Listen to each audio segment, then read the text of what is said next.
for the strong interplay of clinical care, community service, education, and research.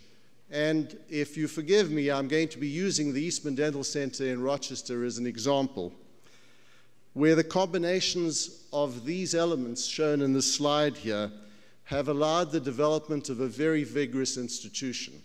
When I was making the slide, somebody said clinical care should be on the bottom part of this triangle, but I thought that for the purposes of actually stimulating discussion, I would put it up on the side. But it really is.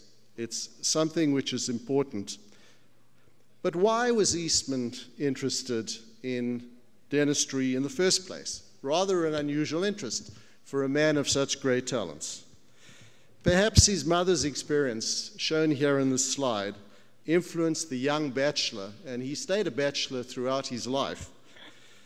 In his writings, he describes the only woman in his life, which was his mother, experience of having 8 teeth extracted in their house without the benefit of anesthesia. He wrote, "I never forgot the terrible pain she endured before, during, and after the extraction."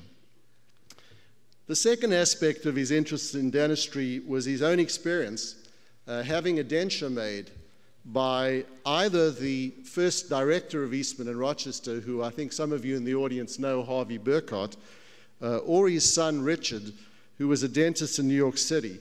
After a series of bad experiences, George Eastman was very pleased with the dentures that one of the Burkharts made him, both from the functional but particularly from the aesthetic point of view. And for a man who was actually involved in taking pictures, and which became his life's work, you could say, in the beginning, or at least subsidized his life's work, that was an important issue.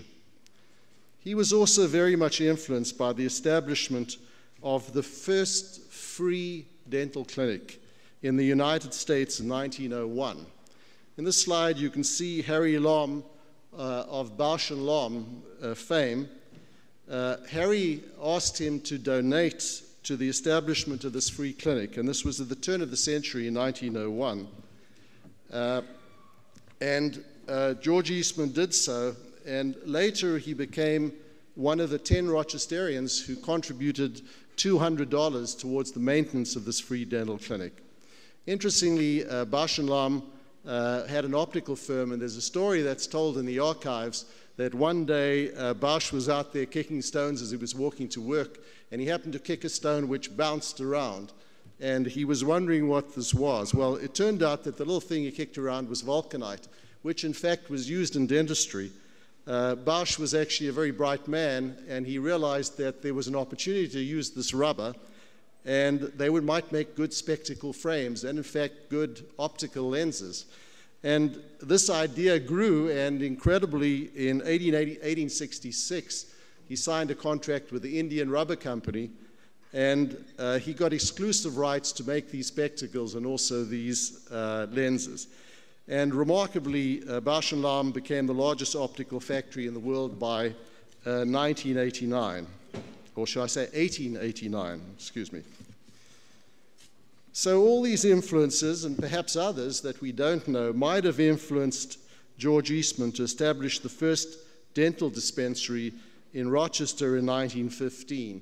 And in 1917, the building opened. And I think in the slide over here, I'm not sure how well these are projecting, but you can see the old Eastman. And by the way, you always see pictures of George Eastman, which are very old pictures. But for a vigorous Kodak society, this is a young picture, and I will show you some young pictures of George Eastman as we go along. Quite an intense-looking man.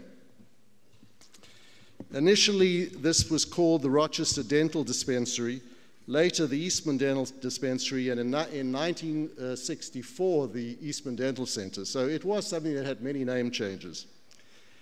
The advanced nature of his philanthropic vision was evident in the manner in which he organized the establishment of the institution. And this is actually quite interesting. First of all, he was convinced that a central clinic was the best way to provide care.